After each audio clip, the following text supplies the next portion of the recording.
Gisele Lima é bacharel em Teoria, Crítica e História da Arte pela Universidade de Brasília. Desde 2015, desenvolve pesquisas que investigam o processo de criação, do fazer, do trabalho artístico, da produção cultural e da curadoria. Como agente cultural, se mantém na missão de fazer acontecer eventos de arte, apesar dos pesares, se tornando especialista em produção de guerrilha, co-curadora da mostra Triangular, Arte deste Século, 2019 a 2020, realizada na Casa Niemeyer, que é da UNB. Melhor exposição coletiva institucional pela revista Select, de 2019. É curadora convidada da 14ª Bienal Internacional de Arte Contemporânea de Curitiba, com a mostra Contraforte, também de 2019. E é ganhadora do primeiro edital de curadoria da Galeria OMA, em 2018, que é de São Bernardo do Campo, São Paulo, com a mostra Métrica, realizada no mesmo ano. Hoje, Gisele é gestora do ecossistema de arte e galeria escola, chamado A Pilastra, e assistente de direção do projeto Conexão Afro. Então, passo a palavra para a Gisele. Boa mesa para todos nós. Muito obrigada, boa tarde a todos. Muito obrigada pelo convite, Marília, toda a equipe. Tem sido incrível, tenho acompanhado à distância um pouco, porém incrível. Bom, sem mais delongas, vou apresentar nosso primeiro palestrante, Cauê Alves. Cauê Alves é bacharel, mestre e doutor em filosofia pela Faculdade de Filosofia, Letras e Ciências Humanas da USP. Desde 2010, é professor do Departamento de Artes da Faculdade de Filosofia, Comunicação, Letras e Artes da PUC, São Paulo. É líder do grupo de pesquisa em História da Arte, Crítica e Curadoria pela PUC, São Paulo. Em 2020, assumiu o cargo de curador-chefe do Museu de Arte Moderna de São Paulo e, entre 2016 e 2020, foi curador-chefe do Museu Brasileiro da Escultura e Ecologia. Foi co-curador da Past, Future and Present Contemporary Brazilian Art no Phoenix Art Museum, na Arizona, e IMAN, São Paulo. Foi curador assistente do Pavilhão Brasileiro na 56ª Bienal de Veneza e fez co-curadoria do mês de Mas Alar de la Xilografia do Museu de la Solidariedad em Salvador Allende, em Santiago, Chile. Curador adjunto da 8ª Bienal do Mercosul, publicou diversos artigos sobre arte, além de textos em catálogos de exposições, como Mira Schendel, Museu de Arte Contemporânea de Serralves, Porto, Pinacoteca do Estado de São Paulo e Tate Modern, em Londres. Bom, a fala do Cauê, se eu não me engano, é do Ferro ao Ambiente, uma análise anacrônica, e passa a palavra. Mais confortável, né? Boa tarde. Quero agradecer a Marília pelo convite e toda a equipe da produção, do seminário, da exposição. Uma honra estar aqui com tantos intelectuais, artistas que conhecem e conheceram Amilcar de perto. Eu não tive esse prazer de conhecê-lo como pessoa. E por uma coincidência, em 2019, eu estava preparando uma exposição do Amilcar de Castro no MUB, no Museu Brasileiro de Escultura e Ecologia. Cheguei aí até o Instituto, estava até adiantado o trabalho, mas foi um momento muito maluco, porque foi em 2019 também que teve aquele crime ambiental lá em Brumadinho, e eu lembro que no caminho de BH para o Instituto eu ficava olhando aquela terra vermelha e estava muito aflito um pouco com isso, e o Museu de Ecologia, e isso começou a me dar umas ideias assim, de como pensar a obra do Amilcar a partir disso, né? E eu tinha uma relação com a obra do Amilcar, óbvio, não com ele, muito urbana, assim, né? Em São Paulo tem uma escultura muito conhecida que fica na Praça da Sé e que ela se abre toda para o centro, né? Bem no centro de São Paulo, e os moradores, né, de rua, sem tetos, ali, eles, eu me lembro muito de pendurarem roupas, lava a roupa na fonte, pendura na escultura, e na própria Avenida Paulista tem uma grande também. Eu tinha uma relação muito da escultura com a cidade, né, e com a arquitetura, e pelo próprio IAC, que teve muitas mostras em São Paulo, do Amilcar, a mostra na Pinacoteca, que acho que foi muito importante quando eu vi aquelas grandes bandeiras, mas era sempre uma relação mais urbana. Mesmo a Bienal do Mercosul, que o André se referiu, eu lembro de ter visto essa mostra, também muito impactante. Talvez tenha sido a primeira vez que eu vi tanto Amilcar junto, assim, né? E aí eu comecei, né, a olhar o Amilcar por um outro viés, assim, mais em relação à terra, né? E fiquei um pouco, né? Então estava com algumas ideias em relação, mas acabou que eu não fiz a exposição do MUBI por motivos que ultrapassam a minha vontade. Acabei saindo do museu, fui indo para o MAN, e nessa troca eu passei o bastão, né, para outros colegas que fizeram uma mostra brilhante, que também foi muito impactante para mim ter podido visitar. Naquele momento ainda com a pandemia um pouco mais forte, mas uma parte ao ar livre, assim, foi muito impactante. E quando, né, recebi esse convite, estão falando, então agora eu vou desenvolver um pouco a ideia de que eu queria desenvolver em 2019, e acho que até numa situação um pouco mais confortável, né, não como curador institucional, com uma independência um pouco maior, assim, que as amarras institucionais talvez não permitem, né, tanto. E aí, como o convite veio para pensar essa ideia da circulação, né, eu imaginei que essa ideia de pensar a escultura do Amilcar de modo socioambiental, né, possa ser uma coisa mais relevante, assim, porque eu estava interessado, né, assim, para as contradições de um curador que está interessado nessas questões. Eu tinha feito exposições sobre ecologia naquele ano, parcerias com a Associação Mata Atlântica em São Paulo, tinha feito algumas mostras, né, que traziam essa questão, então eu estava com isso muito na cabeça, assim, e resolvi pensar o Amilcar de modo um pouco mais anacrônico, a partir, né, de ideias que não exatamente estavam circulando na época, né?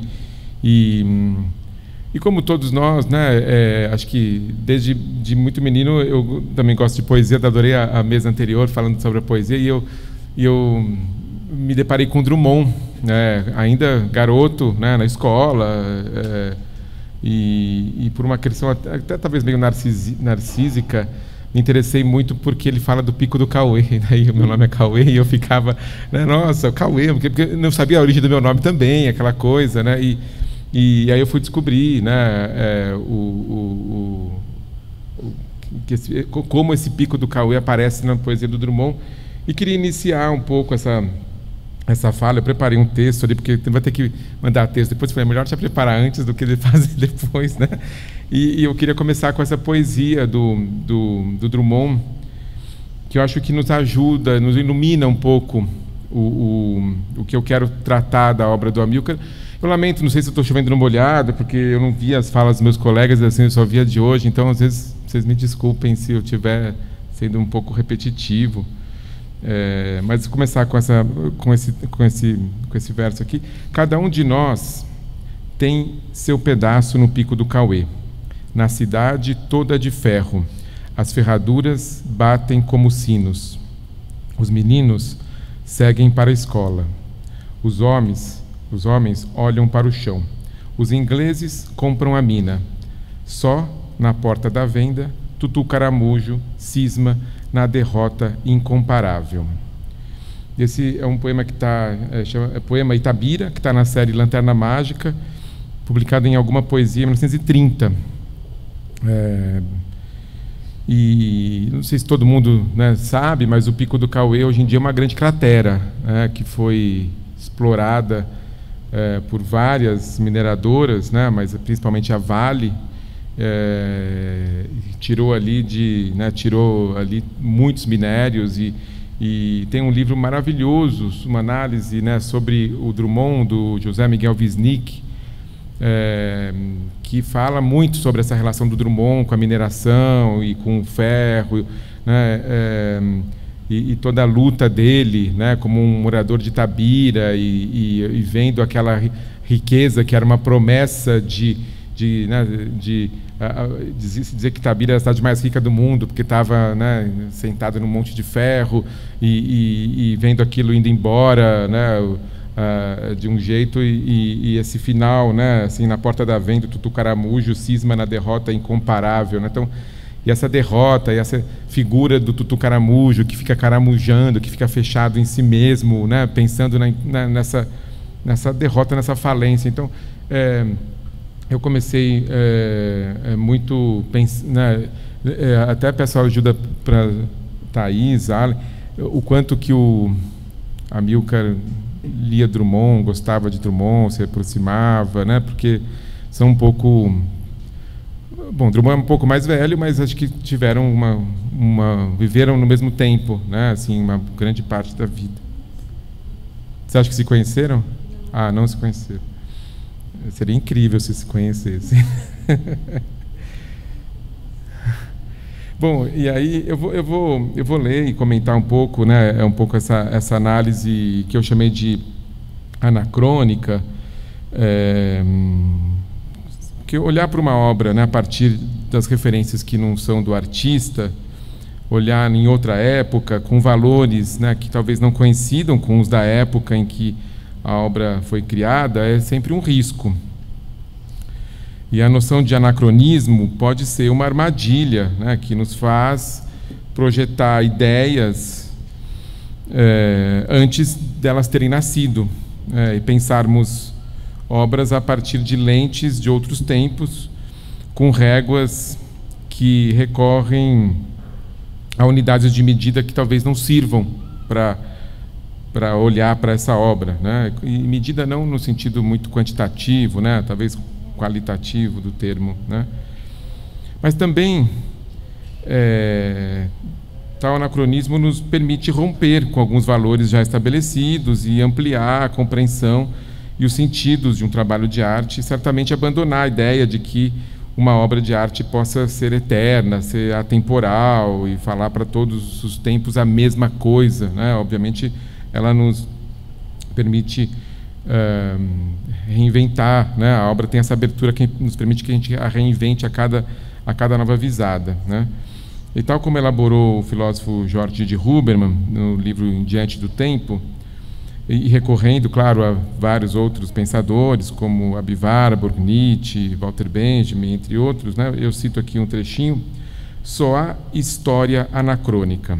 Isso quer dizer que, para dar conta da vida histórica, o saber histórico deveria aprender a complexificar seus próprios modelos de tempo, atravessar a espessura de memórias múltiplas, retecer as fibras de tempos heterogêneos, recompor ritmos aos tempos disjuntos. Fecha aspas. Então, o que eu pretendo fazer aqui, né, talvez anacrônico não num sentido plenamente idêntico ao que o Didi Huberman, a partir de Aby Warburg, estava pensando, formulando, né, mas traz algo de um mal-estar atual em relação ao legado da exploração colonial. Claro que esse mal-estar não é apenas atual, e obviamente isso faz 522 anos que está sendo sentido, né? Mas talvez com referências que não são exatamente as da geração do Amilcar, né? Que eles não elegeram como central, ou pelo menos muitos dos críticos que olharam para a obra do Amilcar não viram como central, né? mas que sua obra permite que a gente pense, né? A ideia de desenvolver, então, uma discussão sobre os impactos que a indústria da mineração e da siderurgia causaram no ambiente e o modo como o trabalho do artista reflete sobre, né, não só a passagem do tempo, né, mas como esse próprio modo, né, de tempos não tão distantes em que a exploração do solo ainda continua desse modo, né, tão avassalador. Certamente seria injusto com a obra do Amilcar uma análise que enfatizasse o modo como a extração do minério de ferro destruiu o solo, a água, assim como todo o ecossistema, e que buscasse responsabilizar o artista. Não teria nenhum cabimento e obviamente, não se trata disso aqui, né? Mas, em vez disso, ressaltar a relevância da sua obra a partir de um ponto de vista, a partir do modo como ela evidencia, né, o ferro, o aço, né, e o modo como ela se liga ao solo. Além de ele não recorrer a bases, né, que isolariam as suas esculturas do ambiente ao redor, né, tal como uma moldura faz com a pintura, as esculturas do Amilcar trazem essa memória, né, da terra vermelha, né, e do ferro que a originou.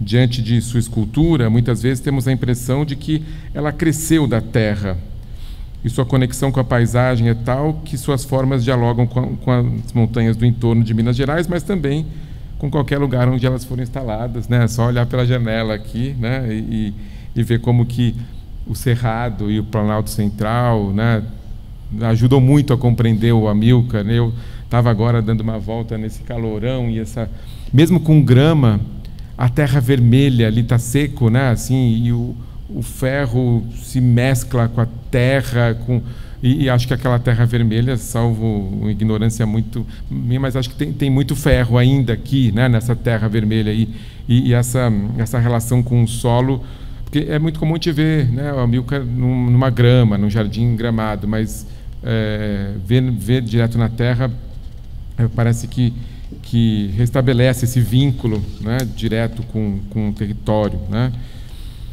Bom, a obra do Amilcar, né, já adquiriu um reconhecimento público, né, está nos acervos de todos os grandes museus do país e também de fora do país, né? Está no espaço urbano de diversas cidades, né, não só no Brasil, no mundo todo, em relevantes coleções particulares, né, além de já ter um lugar assim assentado no que talvez a gente chame de uma certa história da arte, né, ela já tem um lugar consolidado, né? Então, uma análise anacrônica, né, como essa que eu estou falando, não poderia e nem pretende mudar o estatuto do trabalho dele, um trabalho tão fundante, né, do tridimensional na arte contemporânea, né? Um trabalho que abriu muitas possibilidades, né, de compreensão do que poderia ser arte contemporânea, mas ao contrário, né, é reconhecer a espessura geográfica e geológica que essa obra possui, né, e o modo como nossa experiência com ela pode se modificar, né, por mais que a gente olhe de trás para frente, né, olhe o Amilcar a partir do nosso lugar, né, a partir, né, dos desastres ambientais todos, né, que a gente tem convivido, né.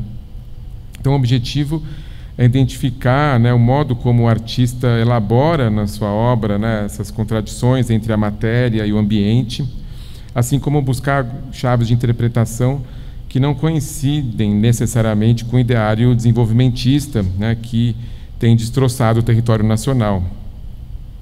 Se o progresso e a utopia de um Brasil moderno e civilizado predominava ali nos anos 50 e mesmo no início dos anos 60, a superfície enferrujada da obra do Amilcar aponta para outros tempos, né, e já revelava, né, talvez de modo premonitório, né, a falência desse modelo econômico que transforma, né, montanhas em crateras.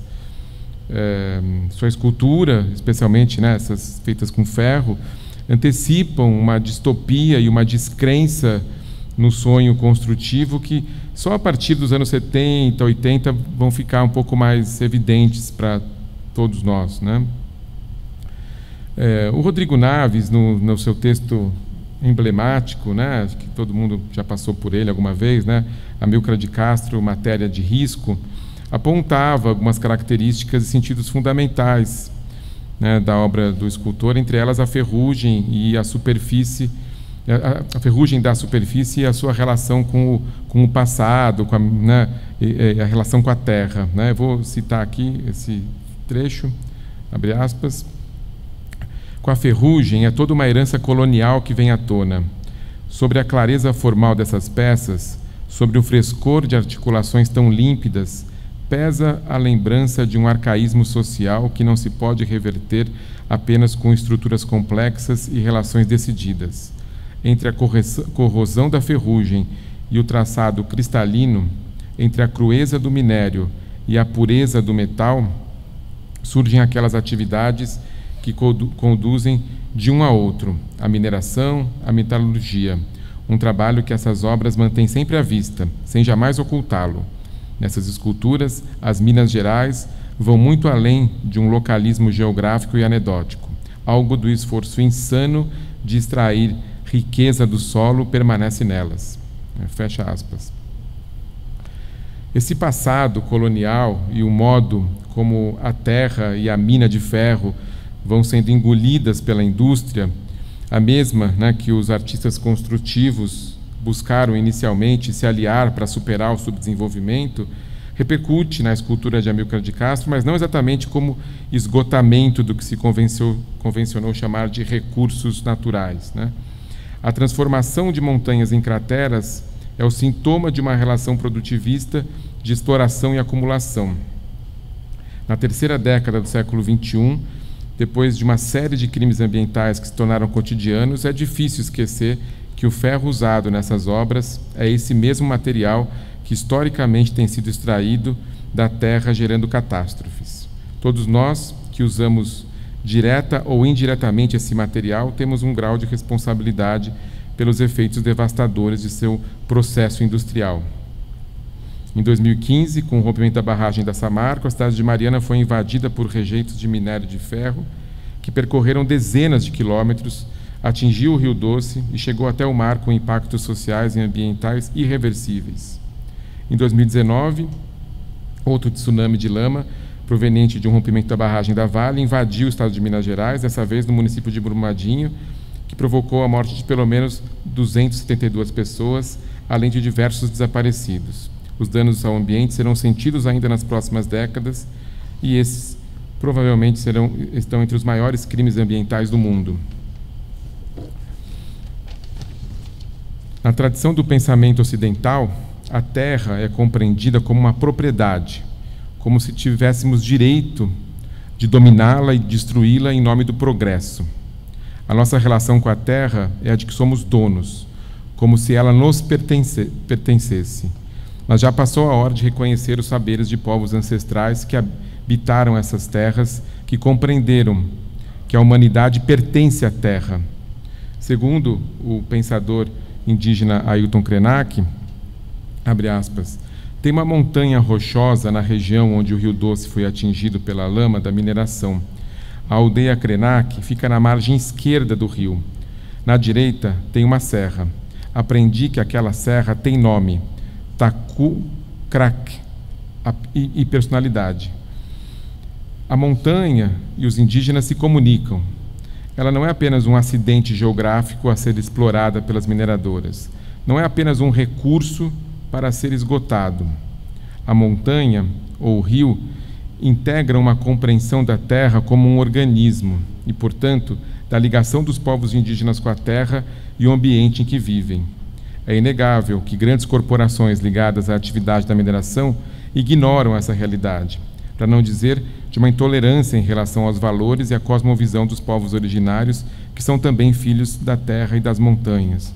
De fato, né, muitos dos relatos e depoimentos dos indígenas se referem a montanhas, a rios, como parentes, como vô, como alguém, né, como um ancestral, como alguém com o qual eles podem, de fato, conversar e inclusive como oráculo, muitas vezes, saber, né, o que vai acontecer com o tempo, entre outras questões, né?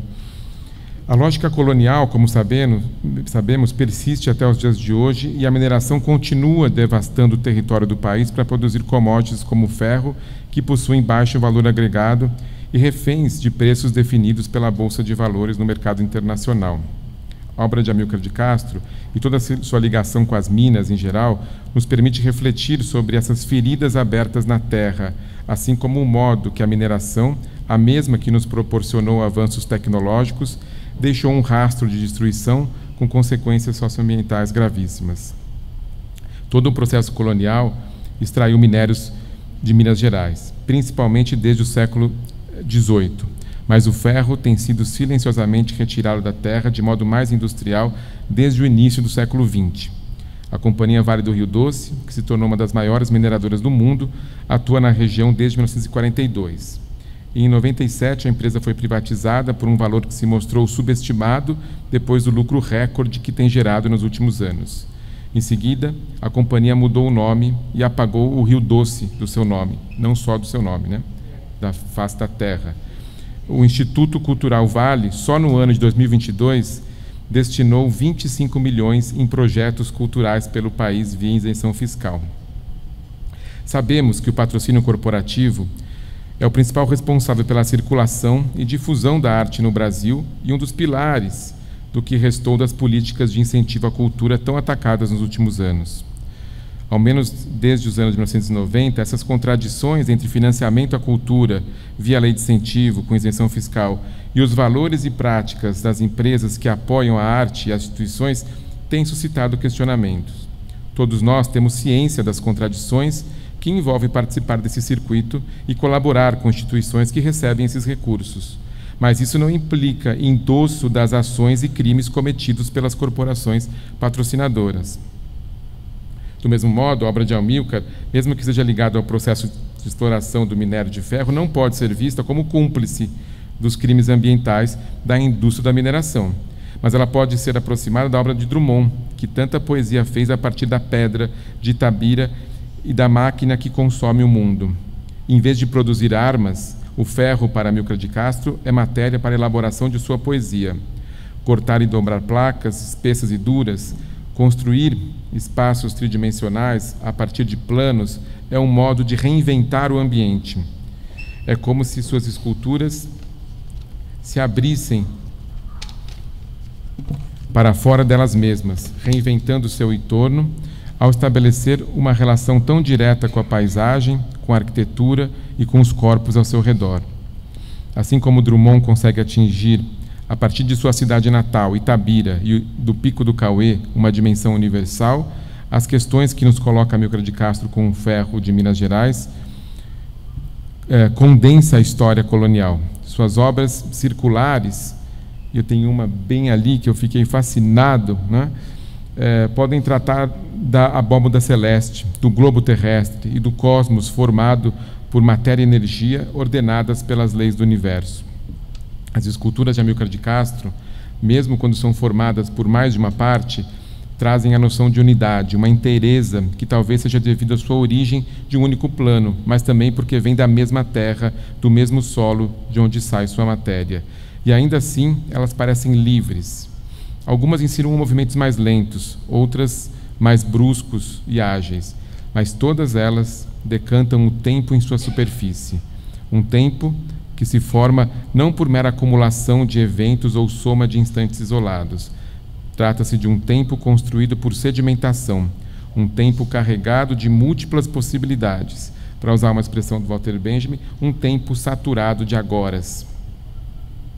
A abertura que essas obras possuem para o seu entorno, para o espaço ao redor, é também uma abertura para o tempo, que é tanto primordial da formação do minério em eras remotas quanto o tempo presente, esse instante em que ainda está sendo extraído o ferro do solo de modo tão bruto. Um tempo que pode se desdobrar de modo não linear, um tempo misterioso que não é o do progresso, mas o tempo que revela a catástrofe da indústria da mineração. É como se a obra de Amílcar de Castro nos devolvesse um olhar anacrônico, que não pode ser reduzido a uma nostalgia do passado, mas a uma fecundidade, ao novo, ao que ainda está por vir.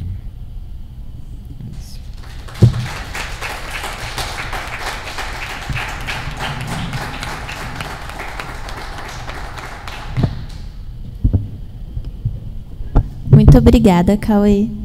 Bom, vou passar a fala para a Luísa Vaz, e em seguida, depois da fala da Luísa, nós temos um breve intervalo e seguimos para a fala da Thaís, e após a fala da Thaís, nós temos o momento de conversa e perguntas. Bom, Luísa Vaz é sócia da Casa Albuquerque Galeria de Arte, em Brasília, responsável por relações institucionais e vendas.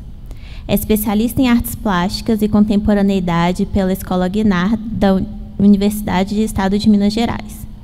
Tem formação complementar em arte contemporânea e mercado pela Casa de Leilões Christie's e pela Universidade de Artes de Berlim. Em gestão pela Fundação Dom Cabral e graduação em Direito. Há cerca de 10 anos no mercado de arte, passou pela Casa Albuquerque Galeria de Arte, Instituto Inhotim e Palácio das Artes em Minas Gerais. A fala da Luísa vai ser mercado para além da compra e venda.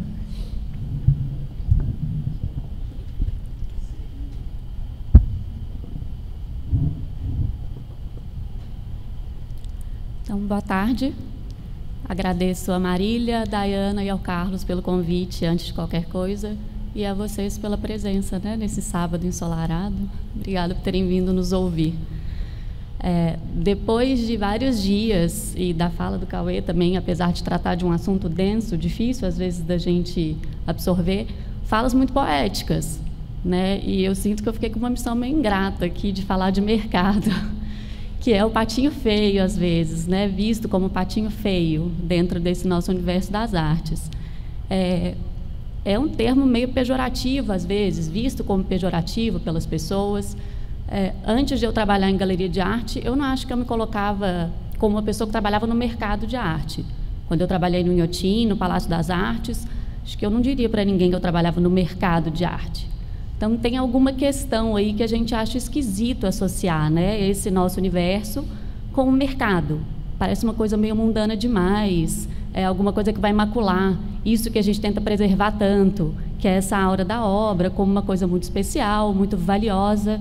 Então, eu queria trazer um pouco a fala de um antropólogo, que é inglês, chamado Daniel Miller, e ele estuda cultura material. E o Daniel Miller fala muito do quanto os objetos, mais do que nos afetarem, todos os objetos que a gente escolhe para ter perto, ou os objetos que a gente produz, eles nos constituem.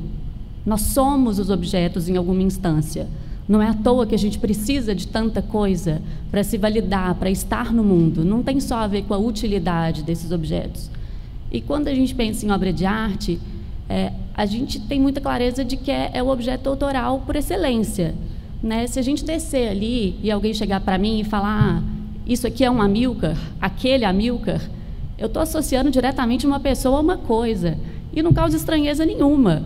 Muito pelo contrário, é ótimo aquilo ser um Amilcar, a gente está na presença de um Amilcar, né? Então, eu acho que é muito curioso como, de alguma maneira, a gente fala muito, às vezes, do material ou da matéria, né, de uma obra de arte. No caso do Amilcar, a matéria importa muito, mas a gente não pensa no objeto de arte como uma coisa, como um objeto que está no mundo, né? E esse objeto, ele se inscreve dentro dessas nossas formas de nos relacionar.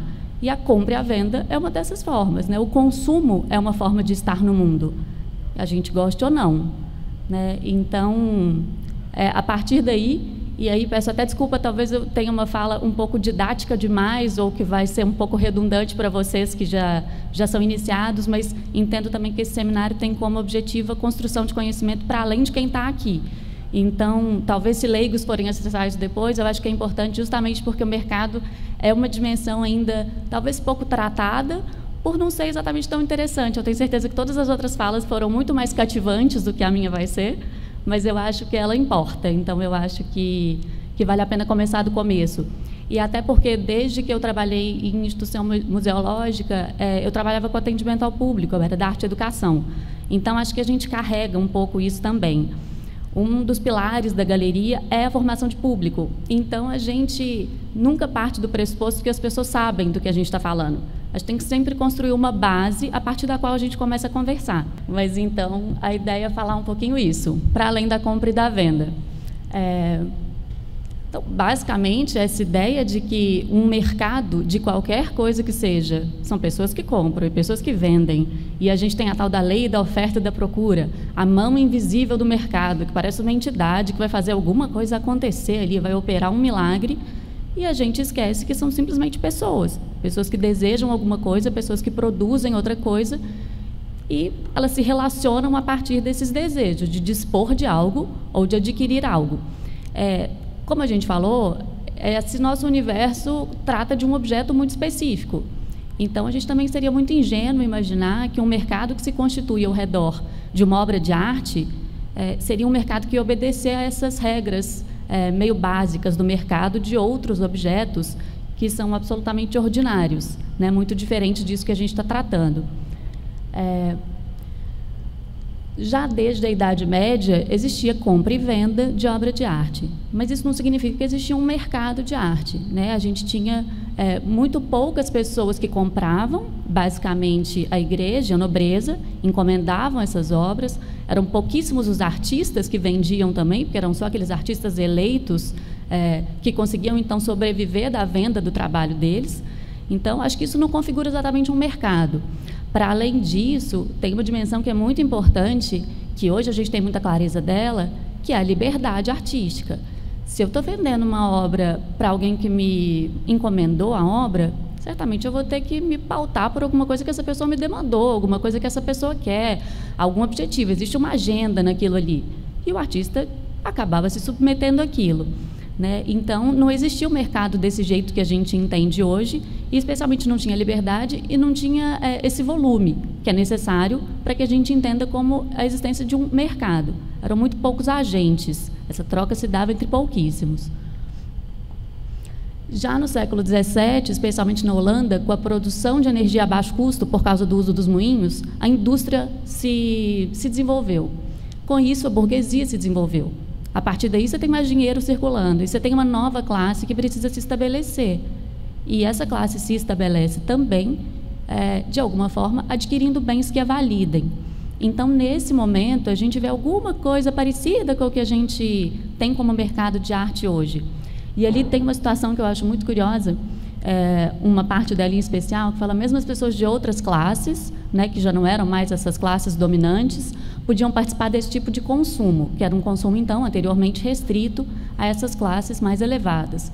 E os artistas vendem seu trabalho diretamente em feiras, então isso que a gente acha que é um modelo super novo, super contemporâneo, das galerias, né, participando das feiras, vender coisas em feira, e é isso, as obras são coisas. Vender em feira é uma coisa natural, né? Então, nessa época, os próprios artistas vendiam ou diretamente, ou por meio de marchands, mas o que eu acho interessante é que ele fala que o preço era geralmente menor que o de um boi.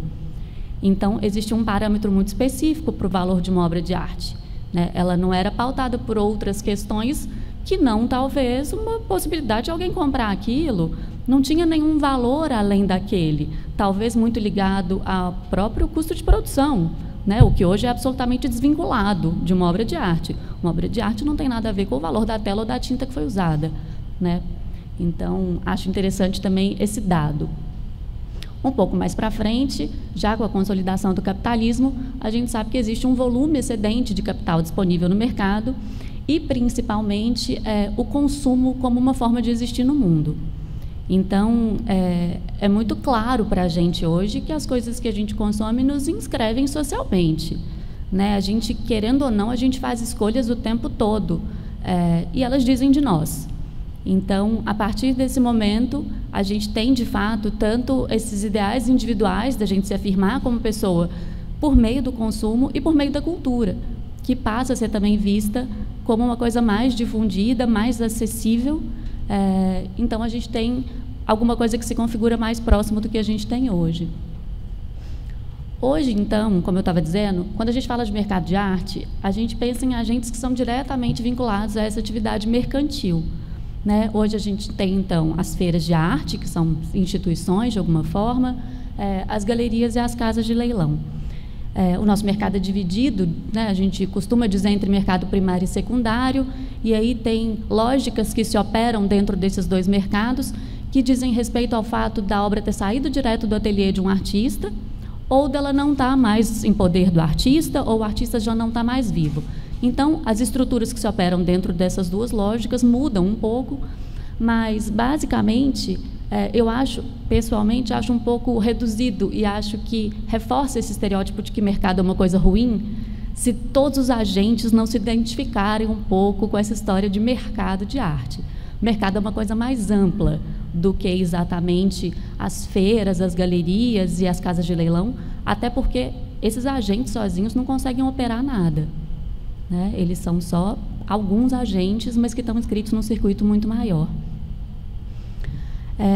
Uma coisa que eu acho interessante da gente pensar, e que muitas vezes a gente até fala, né, de um artista que tem mercado nacional, ou se ele tem mercado internacional, se ele circula internacionalmente. Hoje, na verdade, tudo é acessível por todo mundo, de alguma forma, né? Esse acesso à informação, à imagem da obra de um artista, as informações que ele disponibiliza, as exposições que ele faz, ver um vídeo de um artista falando, de um curador, isso é acessível por qualquer pessoa que esteja ligada à internet, né? Mas tem uma questão que eu acho que vale a gente destacar, que é, uma coisa é eu ter acesso à informação, né? Eu tenho acesso ao trabalho de um artista, uma pessoa fora do Brasil acessa o trabalho de um artista brasileiro por meio de informação, imagem, conteúdo que seja produzido por ele ou produzido por outros. Tudo bem, esse acesso existe. Agora, a obra circula internacionalmente? Isso é uma outra história. Até porque a circulação de uma obra é super complicada. Tem várias questões que vão desde um custo elevadíssimo até questões aduaneiras. É muito difícil você circular uma obra. Alguém que já tentou sair com uma obra, mesmo que seja comprada, você compra uma obra e quer tirá-la do Brasil, é difícil, você tem que ter uma documentação que justifique. O próprio artista tem limitações para circular com a obra dele entre países. Então, tem que ter alguns critérios muito específicos para que ele mesmo consiga circular com o que ele produziu. E outra coisa é o mercado. Então, quando a gente fala que um artista tem mercado internacional, é porque, de fato, o trabalho dele circula, existe interesse pelo trabalho dele em outros lugares que vão além desse lugar onde ele vive, trabalha, e isso, sim, é muito mais raro, de alguma forma, para os artistas brasileiros, em especial, justamente por essa dificuldade prática da circulação da obra, né? Então, talvez se as obras circulassem mais, se fosse mais simples circular com as obras, mais artistas teriam um mercado internacional. Mas aí a gente não pode dizer exatamente o que é causa e o que é consequência. Fato é que hoje também, por esse acesso muito fácil à informação, é mais simples para uma pessoa, e aí digo do meu universo, que chega à galeria, se eu chegar para alguém e falar, olha, esse meu artista está na coleção do Pompidou, ele vai entrar na internet e vai pesquisar se é verdade. Eu não posso falar qualquer coisa, né? Ou se alguém vai se gabar de ter feito uma exposição em Nova York. E aí você vai ver, a exposição que ele fez foi no... não desmerecendo nenhum tipo de lugar, mas foi do lado de um café, numa paredinha, mas é uma exposição em Nova York. Então, tem certas coisas que elas parecem maiores que elas são quando a gente conta, e essa construção do currículo do artista é muito importante. Então, especialmente quando você busca comprar, você vai investir, nenhum dinheiro é pouco dinheiro. Então, qualquer coisa que você veja como um investimento para você, eu acho que tem que entender se aquilo tem lastro, além de ser uma coisa que faça sentido para você pessoalmente, né? Você tem que ter uma relação com aquilo.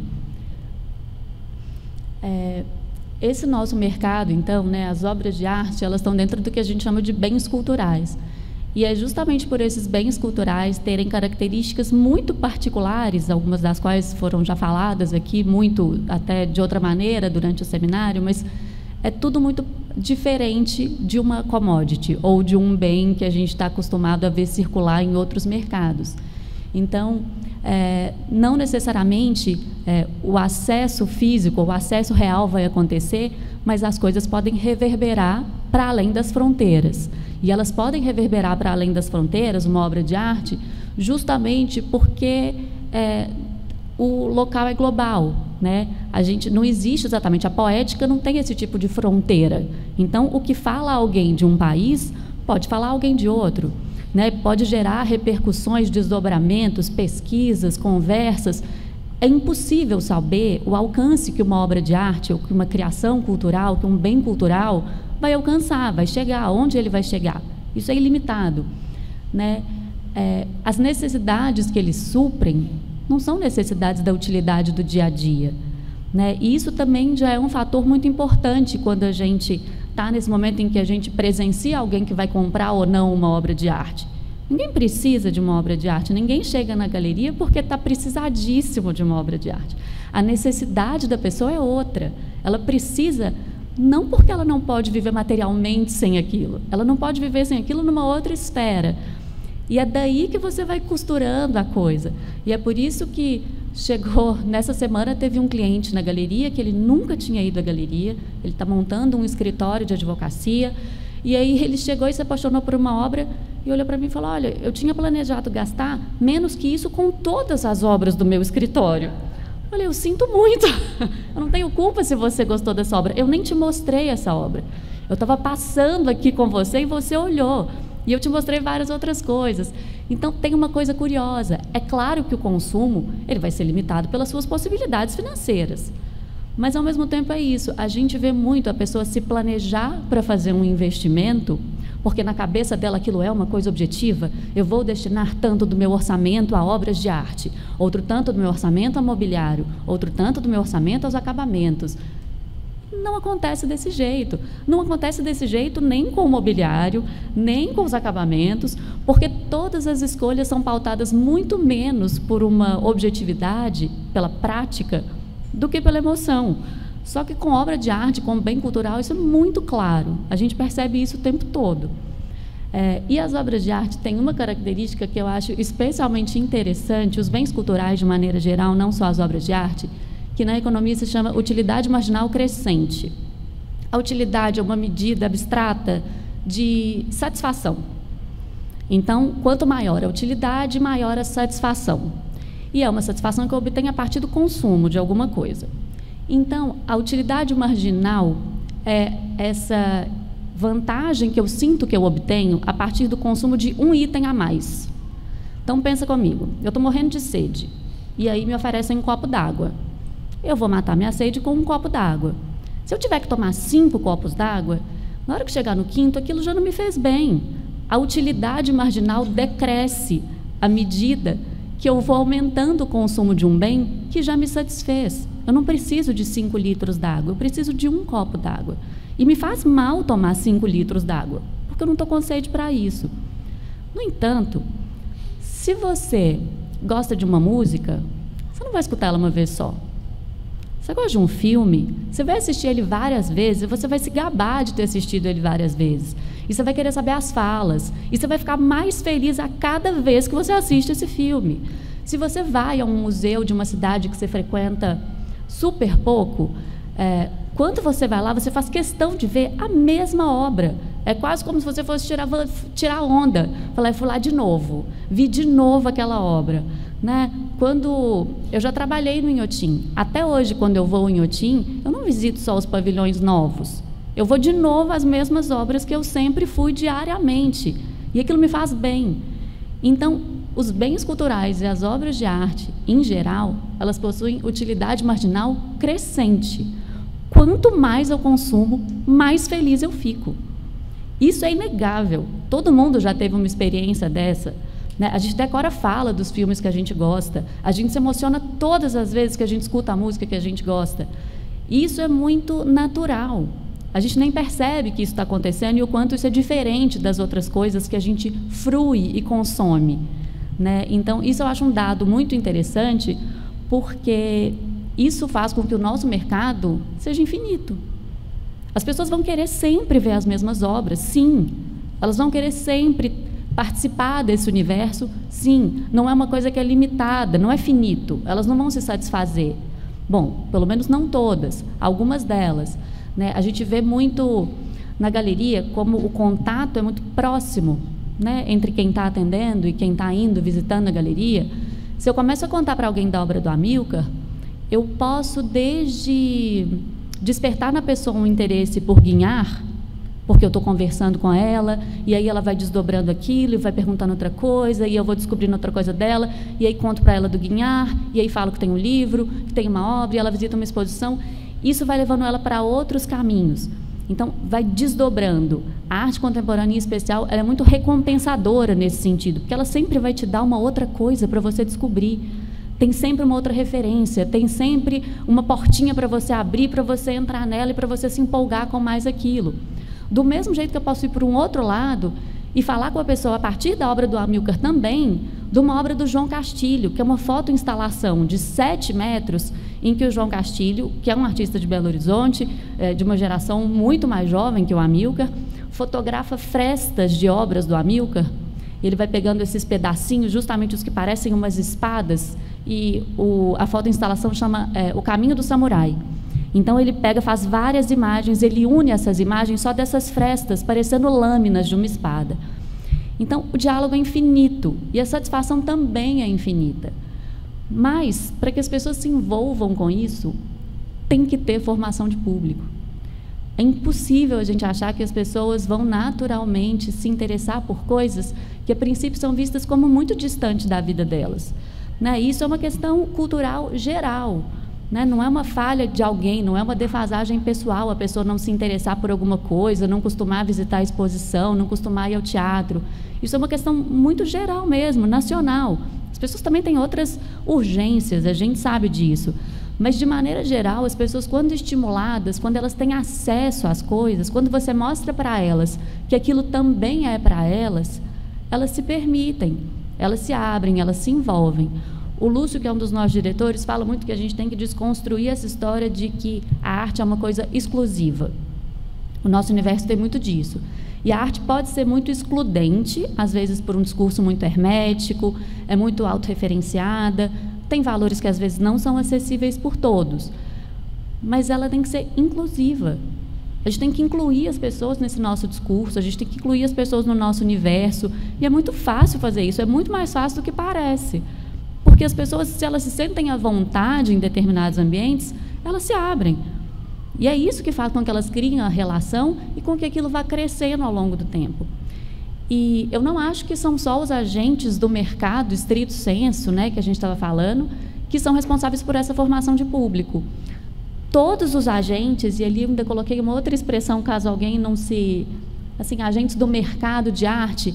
A Sarah Thornton, no livro dela, 7 Dias no Mundo da Arte, que é um livro que, na época, também causou uma certa controvérsia, porque ela expôs algumas questões que eram mantidas meio em segredo desse nosso universo.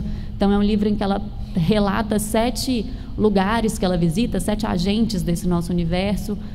Posso tentar lembrar todos aqui, mas se eu esquecer, alguém me ajuda. Então, acho que ela passa um dia numa casa de leilões, na abertura de uma feira, numa galeria, numa revista de arte, com colecionadores, no ateliê de um artista, e me esqueci do último. E no museu. Então, ela faz uma distinção entre mundo da arte e mercado da arte. Ela coloca como se o mercado da arte fosse uma coisa mais restrita aos agentes que operam operações de compra e venda de arte. Eu não vejo nada de errado, talvez já tenha visto e por isso não usava também esse termo, mas não vejo nada de errado em falar mercado de arte, não sinto que tem nada de pejorativo, até porque acho que todos nós de alguma forma contribuímos para que essas operações mercantis ocorram, para que os artistas vivam do trabalho deles, basicamente. Né? Muitas vezes se esquece que uma obra de arte é o fruto do trabalho de alguém que se formou para aquilo, que estudou para aquilo e que precisa viver do próprio trabalho, como todos nós vivemos.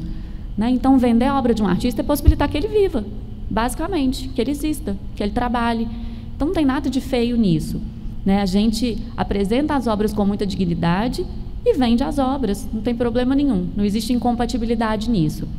Então, realmente, acho que todos os agentes são capazes e devem fazer formação de público justamente para que a gente consiga fazer com que essa engrenagem fique mais azeitada, gire melhor e atinja mais pessoas, que eu acho que, no final das contas, é o que todo mundo quer.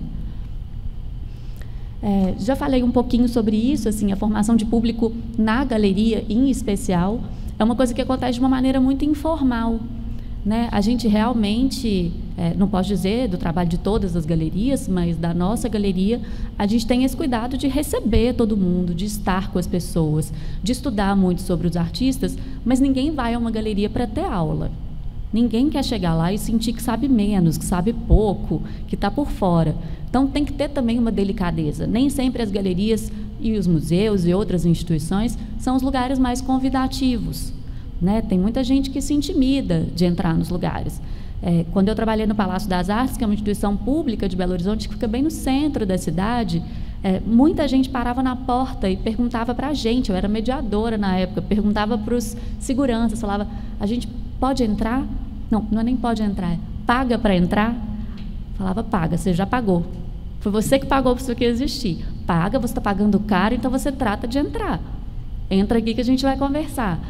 Então, tem que ter essa receptividade, as pessoas têm que estar presentes, só que tem que ser uma coisa leve, né? Não pode ser uma coisa professoral, nem consigo que seja, e acho que isso é um grande diferencial.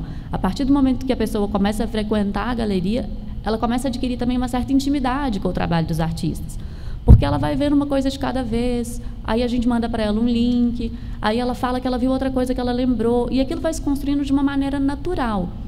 Mas é isso, é um esforço estendido no tempo, é um desejo de que as pessoas, mesmo que elas não voltem à galeria, que um dia elas vão a outra galeria, que um dia elas entrem numa outra exposição, mas que aquilo seja um começo de um interesse para alguma coisa que vai reverberar de forma positiva para todos nós e para a sociedade de maneira geral, não só para o nosso mercado.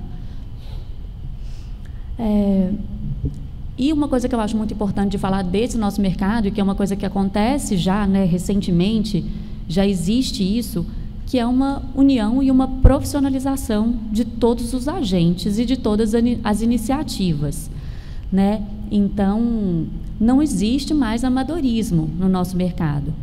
Seja porque eu acho que não existe amadorismo mais em mercado nenhum, né? Tudo é muito estruturado, o nosso sistema econômico não permite que a gente não leve a sério nenhum tipo de empreendimento que a gente esteja fazendo.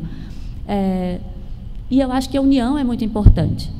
E eu vejo que ela acontece, talvez de forma muito mais orgânica do que pensada, mas eu acho que a união acaba acontecendo entre os agentes, né? Existem campos em que isso acontece de uma maneira mais clara, que a gente consegue ver mais, como é o caso, por exemplo, eu tentei fazer aqui um círculo de pensar tudo que gira em torno de uma feira de arte, mas assim, só pensando. Fala, bom, tem uma feira, né? A galeria fica sabendo que tem uma feira. Então, não é que eu simplesmente me inscrevo na feira para participar. A feira vai ver se eu sou elegível para participar da feira. Como é que uma galeria pode ser elegível para participar da feira? Ela tem que ter um calendário expositivo, ela tem que ter feito determinado número de exposições nos 2 ou 3 anos anteriores àquela feira, ela tem que trabalhar com representação de artistas, né? Ou seja, ela não pode só vender as obras, ela tem que ajudar o artista de alguma forma a estruturar a carreira dele, ela tem que dar uma plataforma para o artista, ela tem que contribuir de outra maneira. Então, a galeria tem que se estruturar antes da feira, para conseguir ser elegível para participar de uma feira. Tudo bem, a galeria foi selecionada para a feira. Dentro daquele universo da galeria, ela vai fazer um recorte, vai selecionar obras, vai pensar quem que é o público daquela feira, onde que aquela feira é, mais ou menos como é que ela funciona, quantos dias são, que tamanho que é meu stand. E eu vou montar uma mini galeria num outro lugar. É um empreendimento enorme. Eu estou tirando equipe, tem logística, seguro de obra de arte, é muita coisa. Não é simplesmente eu pegar as obras, colocar ali no carro e colocá-las na parede de outro lugar. Então, existe uma estruturação também para isso, um grande investimento de energia nisso. Aí a galeria prepara para se apresentar para o público, né? E o público pode ser qualquer pessoa, absolutamente qualquer pessoa. É curioso que a gente, especialmente nos finais de semana, quando tem a SP Arte ali no pavilhão da Bienal, né, o Ibirapuera é um lugar muito frequentado por tudo quanto é tipo de gente, ainda mais num domingo de manhã. Às vezes as pessoas entram, a gente já está assim, no 2º andar da feira, a pessoa para no estande e fala, mas, isso está à venda? Então é muito curioso, ela entrou num lugar que ela nem sabe o que é, mas ela está ali. Ela já entrou, alguma coisa interessou aquela pessoa. E se ela está aqui, ela é alguém que a gente tem que, de alguma forma, fisgar para esse nosso universo. Ela tem que achar que aquilo é interessante, que aquilo é divertido, que aquilo é diferente, que aquilo é esquisito, qualquer coisa. Mas a gente tem que despertar alguma coisa nela, né? Então, se preparar para receber esse público absolutamente heterogêneo numa feira também é essencial e dá um trabalho danado. Pensem num shopping dia 24 de dezembro. Essa é a circulação que a gente tem numa feira às vezes. Tem galerista aqui que não vai me deixar mentir, né, Beatriz? É muito intenso, então é muito cansativo. A gente tem que estar muito preparado para receber essas pessoas da melhor forma possível. Pode ser a única vez que elas vão ter acesso a uma galeria na vida. A experiência tem que ser a melhor que eu conseguir proporcionar para ela. Por um outro lado, os artistas que as galerias selecionam para participar da feira estão concorrendo, às vezes, a prêmios, a residências, a bolsas que vão ser oferecidas pela feira. Então, também é um momento do artista ter uma chance de ir para outros lugares, de desenvolver o trabalho dele, de fazer uma pesquisa diferente, de ganhar uma bolsa. Então, isso também importa. Para o artista, a feira também é muito importante nesse sentido também, né? Tem alguma coisa muito material e muito real no que ele pode ganhar de uma feira, muito além da venda de uma obra de arte que está numa galeria dele. Depois disso, a gente tem as instituições museológicas. Então, os curadores vão às feiras, os diretores das instituições vão às feiras. Muitas vezes, eles fazem uma lista de desejos deles. Então, eles vão aos estandes e falam, bom, nesse estande me interessa essa e essa obra, nesse estande me interessa essa e essa obra. E o que cabe às galerias é sinalizar aquilo e tentar fazer com que algum colecionador compre aquela obra e doe para o museu. Então, aí já entra também um outro agente nessa história, né? A gente, então, tenta articular com as pessoas que a gente sabe que tem esse olhar, que tem essa disponibilidade em todos os sentidos. Quem sabe não é legal você doar essa obra para o museu, você também vai contribuir para que essa obra participe de uma coisa maior, seja visível por mais gente, ou então não. Ou então também o simples fato de um museu avalizar uma obra pode mostrar para alguém que aquela obra tem uma importância interessante, pode despertar o interesse de um comprador, pode ser usado para alguma outra coisa, mas essa informação é válida e ela está disponível ali também. Então, nem que seja para a gente saber no que os museus estão de olho, uma feira também serve, ela também pode se prestar a isso. Né? Qual será, o que tem nessa política de aquisição nesse museu que ele está querendo isso aqui? Por que esse curador está olhando para isso aqui? Então, as coisas são todas muito costuradas. E o público, então, pode perceber essa interação de todos esses agentes num lugar só. Num lugar que parece muito bobo, às vezes, é uma feira, ali vende obra. Mas tudo isso está girando ao redor dessa feira que aconteceu. E, por falar em feira, na última SP Arte, a galeria fez um projeto solo do Amilcar. Então, esse foi o nosso compromisso também, depois do ano do centenário, em que a gente não conseguiu fazer algumas exposições que a gente gostaria, comemorativas e que marcassem esse momento, mas a gente fez, então, dentro desse evento, que é um dos mais importantes do calendário das galerias hoje em dia, a gente dedicou todo o nosso stand, toda a nossa energia, a expor um artista. E aí cada galeria também entende como gosta de fazer com que a obra dos artistas circule, né? Porque isso também é uma forma de fazer a obra do artista circular. Nós somos uma galeria que está em Brasília e em Belo Horizonte. A feira é em São Paulo. Bom, o que eu vou levar para São Paulo? É uma outra maneira da gente pensar também. Então, esse é um compromisso da galeria. Então, a gente teve, junto com o Instituto Amilcar, né, uma seleção de obras, teve acesso a alguns trabalhos também, e fizemos esse projeto solo do Amilcar. Então, basicamente, tentando recapitular, é isso. O mercado não são só os agentes que compram e vendem. O mercado são vários agentes, cada um atuando dentro da sua expertise, cada um no seu quadrado, cada um de maneira independente, mas juntos, pensando nas mesmas coisas, olhando para os mesmos lugares, lidando com as mesmas questões, vão contribuir para esse acesso aos bens culturais, né, dentre os quais está a obra de arte, e que vão despertar coisas que a gente nem imagina. O que a obra de arte vai fazer, aí já não é da minha conta. Eu nem tento imaginar o que é. E, sinceramente, a venda é uma consequência disso tudo. É muito difícil uma pessoa comprar uma obra de arte se ela não estiver envolvida. E se todos os agentes não estiverem envolvidos em fortalecer todo esse sistema, que é muito maior do que essa operação mercantil que a gente acaba vendo como a ponta, né, disso que a gente entende como mercado. Então, o artista é essa mola propulsora, né? Eu falei pouco dele, mas se não tiver artista, não tem nada. Não tem obra, não tem mercado, não tem produção de conhecimento, não tem pesquisa, não tem incômodo, não tem exaltação, não tem nada. Então, é em torno do artista que tudo gira dentro desse nosso mercado.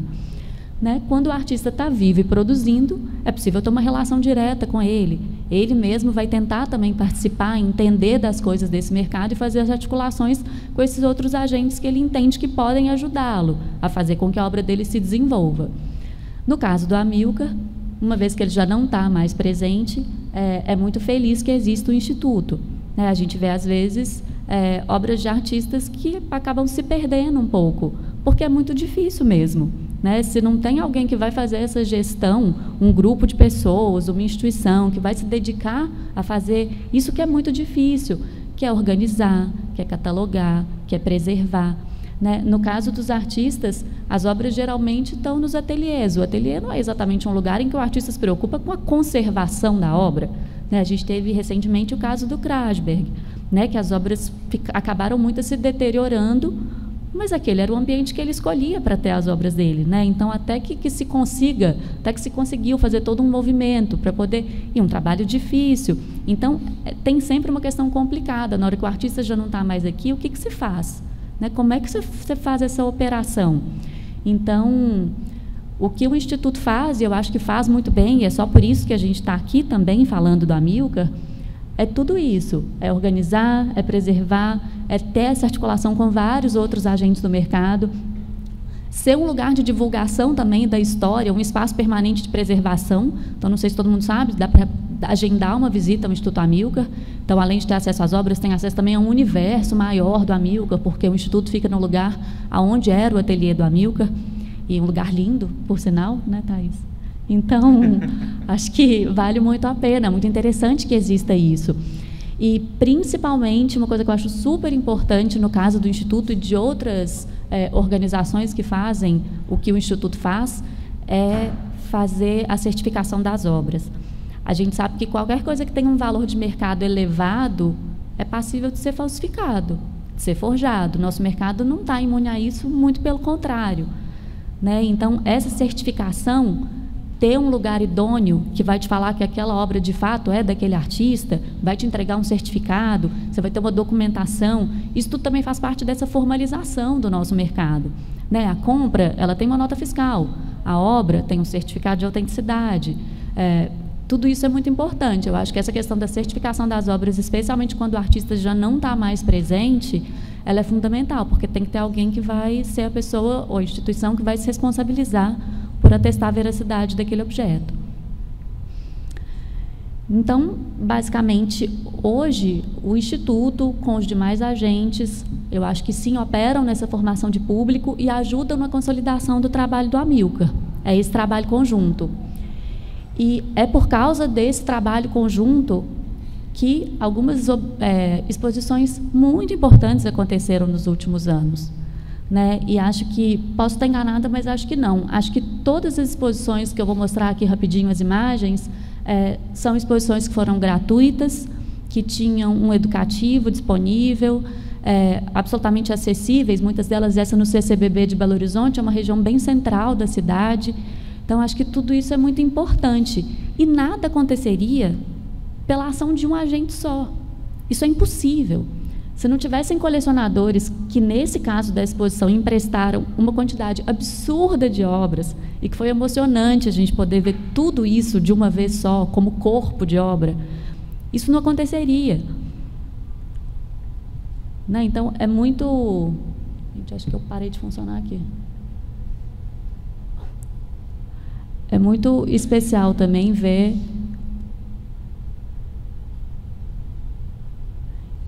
E, às vezes, é muito didático também, né? Quando a gente vê essa quantidade de obras juntas, você fala, gente, não é possível que essa pessoa é tão obcecada por corte e dobra, sabe? É uma operação que não acaba, não tem fim, é realmente uma coisa que você escolhe e que você se dedica àquilo. Então, essa foi uma outra exposição que aconteceu no Espaço Cultural do Minas Tênis Clube, lá em Belo Horizonte também. Essa já foi uma exposição por ocasião do centenário do Amilcar. Nessa exposição, por exemplo, também posso dizer com segurança, a montagem da exposição teve a participação da galeria, então também foi uma... É sempre um esforço conjunto. Nunca está acontecendo a coisa por causa do esforço de uma pessoa só. É impossível que algo desse tamanho, dessa escala, seja feito por um. E não adianta eu falar que o trabalho do Amilcar, eu dentro da galeria, falar, não, o trabalho do Amilcar é ótimo, ele é um ótimo artista. Eu sou interessada naquilo. Mas se o Cauê falar que o trabalho do Amilcar é bom, eu posso pegar a fala dele. Eu posso me valer do que ele está dizendo. Se o Lin falar, se a Marília falar, e eu vou falar, você já foi à exposição que tem no CCBB? É uma exposição enorme, vai ficar 5 anos em cartaz. Quem faz isso se o artista não for muito bom? Então, meu discurso é validado pelo discurso de vocês. Não é pelo que eu estou falando. né? Essa exposição a respeito da qual o Cauê falou, que foi uma exposição também linda no MUB, muito importante, que também já estabelece um diálogo com outro expoente da arquitetura, o que também sempre valida, de alguma forma, né, todo esse circuito. Às vezes as pessoas conhecem o arquiteto, já ouviram falar de alguma outra coisa que tem relacionada ao trabalho do artista, e aquilo vai se costurando aos poucos, né? Cada um tem as suas referências. Essa exposição agora, que a gente está aqui, que eu acho também muito importante falar dessa coisa de uma formalização e profissionalização das coisas, quando as coisas são feitas de maneira estruturada, mesmo a falta da pessoa que autorizou a exposição, que é o proprietário das obras, quando a coisa já está muito bem amarrada e ela é feita de uma forma profissional, nem isso impede. Se o nosso mercado fosse muito amador, talvez a exposição não estivesse acontecendo. Então, é muito importante a gente ter produtores culturais que sabem o que estão fazendo, né, que tornam as coisas formais.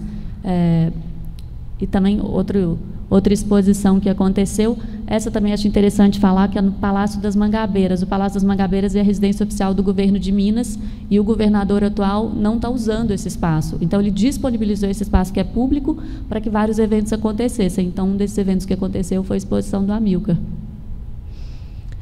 E aí, a gente tinha falado, né, eu tinha falado um pouco dessa coisa do mercado e da circulação internacional da obra. Essa já é uma exposição do Amilcar que aconteceu em Londres, numa galeria particular, no início desse ano. Então, acho que isso também é algo que já é muito determinante para a gente dizer que é um artista que tem uma circulação de fato internacional. E, mais do que isso, o fato de ter sido doado uma obra do Amilcar para o MoMA. E a doação de uma obra para um museu, especialmente um museu desse calibre, ela não acontece porque o artista resolve doar uma obra e o museu fala, tá bom, eu aceito. Né, tem toda uma política por trás disso. Os museus declaram o que eles querem e, nesse caso, uma colecionadora doou a obra para o museu. Então, não é o único brasileiro, ele está, inclusive, muito bem acompanhado, mas eu acho absolutamente emblemático e definitivo que o MoMA tenha uma obra do Amilcar para dizer para a gente que esse é um artista que tem muita relevância. E é isso, não somos mais nós que estamos dizendo, é uma autoridade mundial que, junto com as nossas vozes, está dizendo a mesma coisa. Né? Então, acho que a ideia é um pouco essa. O que leva a gente a pensar na importância de um artista é esse consenso de todas as vozes. Né? São várias pessoas de várias origens, de vários lugares, com vários olhares, preocupadas com várias coisas, comprometidas ou não comprometidas com coisas diversas também, falando que isso vale a pena ser visto. Né? Isso tem relevância, isso importa. Então, acho que é esse consenso que constrói o mercado de um artista. E dizem que a unanimidade é burra, né? Mas eu acho que o Amilcar é quase uma unanimidade. Então, para a gente não cair nessa, né, de generalizar, de falar o definitivo. Mas era isso, então, que eu tinha para apresentar para vocês. Obrigada.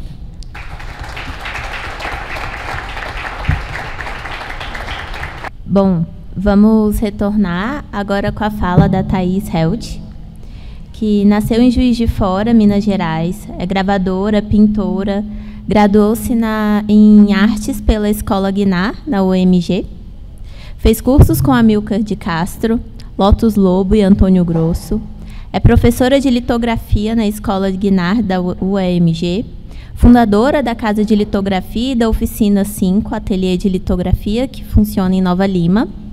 É premiada dentro e fora do Brasil, com uma vasta participação em exposições coletivas, individuais, publicações, e tem obras em diversos museus e coleções particulares. Foi consultora para a exposição Amilcar Gráfico, realizada na sede do Jornal do Estado de Minas Gerais e do Centro Cultural e Turístico do Sistema da FIEMG. FIENG.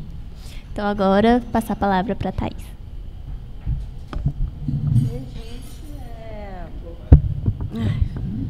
Esqueci que tinha isso. Bom, primeiro que eu...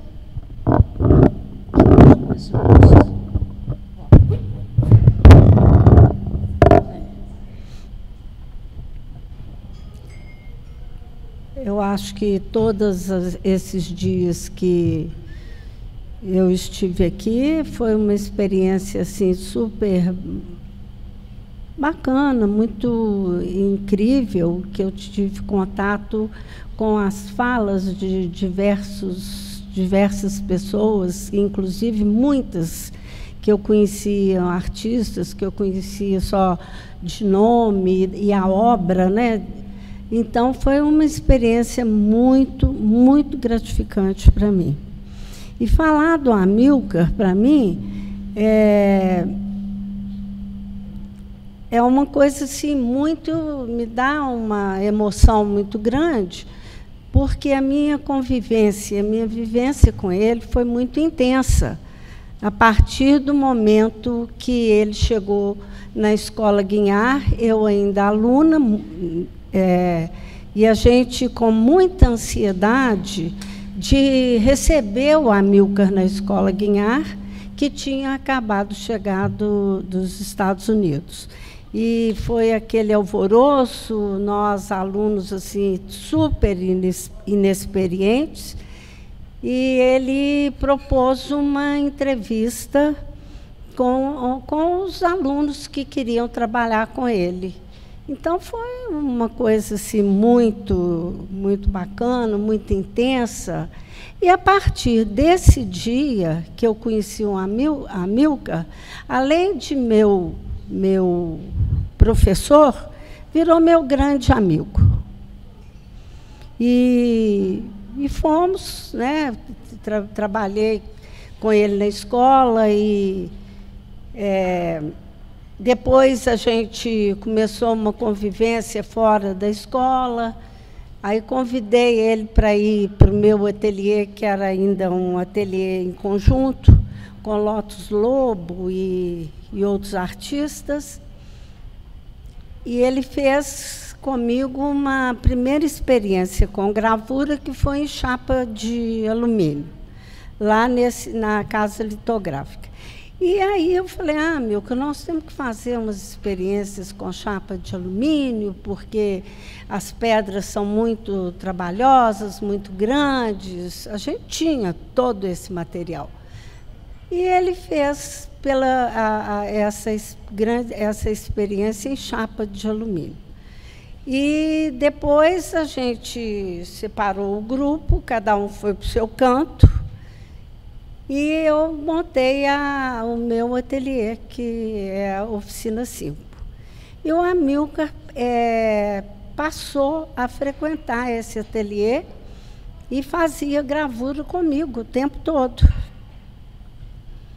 E a gente fazia as gravuras do jeito que ele gostava. Granitava 40 pedras, né? Era 40, 42, se colocava-se nas mesas e preparava o tucho, que é a tinta de fazer o desenho na pedra, e ele pegava uma trincha enorme e as pedrinhas desse tamanho, às vezes, e ia fazendo tudo assim. A gente demorava uma semana para preparar as matrizes. E ele, em menos de 15 minutos, desenhava todas. E a gente fazia os testes, e ele, na outra semana, ia e via todos os testes que ele tinha feito, analisava, a gente sentava e essa está boa, não, essa não, essa aqui. E aí eliminava praticamente todas, e ficavam, às vezes, umas 4 ou 5 imagens. E aí a gente fazia edição, inclusive edições pequenas, não fazia grandes edições. Então, era muito, muito bom, e a gente tinha essa convivência maravilhosa mesmo. Foram momentos especiais. Bom, você sabe de uma coisa, gente? Eu acho assim, eu não vou falar 40 minutos sobre isso, sobre gravura, sobre a minha convivência com a Amilcar, porque, apesar da intensidade nossa, do convívio nosso, acho que meio, sabe, maçante, não sei o quê. Mas nós tivemos várias conversas E o Amilcar, eu trouxe esse pequeno textinho aqui, que é do Kierkegaard, que o Amilcar gostava muito, né, do filósofo. E ele, uma vez, quando ele começou a fazer gravura, ele escreveu no papelzinho lá esse textozinho, que é o aventurar-se causa ansiedade, mas deixar de se arriscar é perder a si mesmo. E aventurar-se no sentido mais elevado é precisamente tornar consciente de si próprio. E foi com isso, ele chegou lá com esse texto quando ele iniciou o processo de fazer as experiências litográficas comigo. E essas experiências foram muito intensas, porque, no final das contas, a gente trabalhou muito em chapas de alumínio muito grandes, em que a gente pegava as chapas enormes, né, de 1,5 metro por 80, e colocava no chão uma emendada com a outra, né, porque não existia prensa, né, a minha prensa não comportava imprimir uma gravura de 1,60 m por 1,40 m. Então, ele desenhava nas 4 chapas com vassoura, e como ele desenhava no papel, e a gente ia imprimindo e fazendo a experiência da impressão com as chapas separadas. E depois a gente juntava os papéis e aí transformava numa grande gravura. E ele achava essa experiência maravilhosa, porque ele gostava daquela coisa da emenda da chapa, que dava uma emenda, dava a trincho, a vassoura ia direto, mas tinha a emenda da chapa. Então, dava aquela linha, e ele achava aquilo maravilhoso. E fizemos várias gravuras com essas chapas de alumínio, que foi também, para mim, uma experiência maravilhosa dentro da litografia. A convivência nossa era diária, praticamente.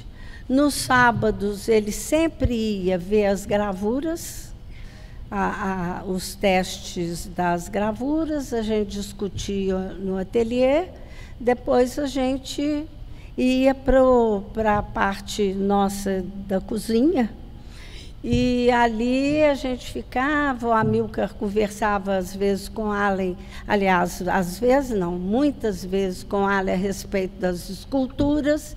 Depois que ele via as gravuras, que decidia aqui, ele ia lá para cima para discutir com o Allen a respeito das esculturas, como ia fazer, não sei o quê. Isso aí o Allen sabe melhor do que eu, né?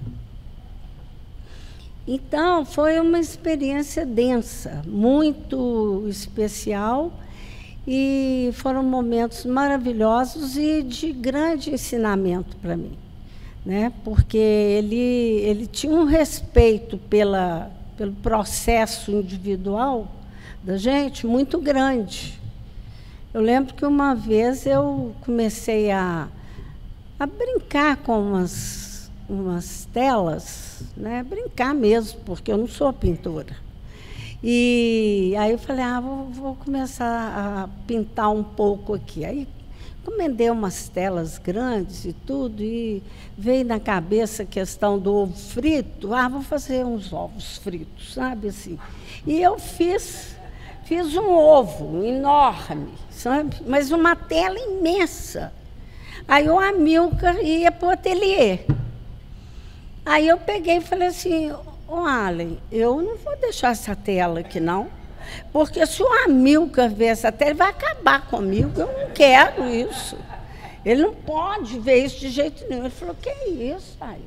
O Allen vai chegar no ateliê, vai direto para as pedras, ele não vai nem ver. Eu peguei e falei assim, putz grila, será que essa coisa está tão ruim assim, gente, que até o Allen falou que ele não vai ver? Aí foi para o ateliê, e ficou, e desenhou, e conversamos, sabe? E ele gostava muito que eu lesse os poemas dele para ele, adorava. E aí li poema, fomos lá fora, tinha uma cafeteira também no ateliê, o ateliê dentro da minha casa. Você conhece lá, Fernanda? Aí, de repente... eu sou vizinha, eu sou... Onde é a sua casa? Do lado do Instituto. O arquiteto é o Allen. Aí, gente, quando ele não falou nada, e na hora que foi subir na escadinha que tem lá, pequenininha, assim, porque lá parece que você está entrando por uma masmorrazinha, ele subiu, eu falei, ai, graças a Deus, o Amilcar não viu.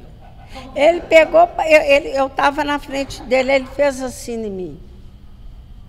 Aí eu olhei para trás, ele falou assim, ovo frito? Eu peguei e falei um PQP para ele, e ele pegou e falou, não, ovo frito tá bom, tá bom. Mas era assim, entendeu? Ele era engraçado com essa coisa, assim, comigo sempre foi assim, quando eu tinha que falar com ele alguma coisa do meu trabalho, eu tinha que chegar perto dele para falar, né? A única vez que ele teve essa reação engraçada, que foi o ovo frito, ovo frito, ele deu o nome na tela, né? Ovo frito. Mas era assim, a nossa relação sempre foi essa. Foram momentos maravilhosos, cheios de ensinamentos, claro, né? E a minha relação com ele também, só para ilustrar aqui um pouquinho, quando eu conheci o Amilcar, que foi na Guinhar, né, que eu contei para vocês que ele tinha chegado, e a gente numa tremedeira danada para poder falar com ele, né? E eu cheguei e falei com ele, eu falei da minha proposta, do momento e tal. Ele ficou olhando para mim, assim, aí virou e falou assim, gente, mas eu acabei de premiar uma pessoa aqui em cima, Salão Santos Dumont, e o trabalho dela, você está fazendo uma coisa em cima do trabalho desse artista. Aí eu fiquei pensando, aí eu falei assim, aí eu muito tímida, assim, né, com ele, assim, tremendo pra cacete. Aí virei para ele e falei, mas esse trabalho é meu. Aí ele pegou e falou, né, fez aquela coisa. Foi a partir desse momento que nos tornamos grandes amigos, entendeu? Então, as histórias são imensas, são enormes. Com relação à força do trabalho dele, eu acho que o Cauê colocou aqui, com aquela questão do Carlos Drummond, né, que eu acho maravilhoso, e o Amilcar adorava Carlos Drummond, muito, muito. E não conheceu. Fez uma exposição em Itabira esquisitíssima, que foi hiper mal recebido em Itabira, na época. Ninguém, do jeito que a gente foi, a gente voltou, entendeu? Foi uma coisa engraçadíssima, né? E ele todo querendo ir, né? Itabira, a escultura dele lá e tudo. Mas foi muito engraçado, assim, o contato dele com Itabira foi engraçado. Mas o Carlos Drummond também já tinha ido embora, né? Então, também, né? Ele tinha também, né? Muito difícil. Eu acabei. Não, Thaís!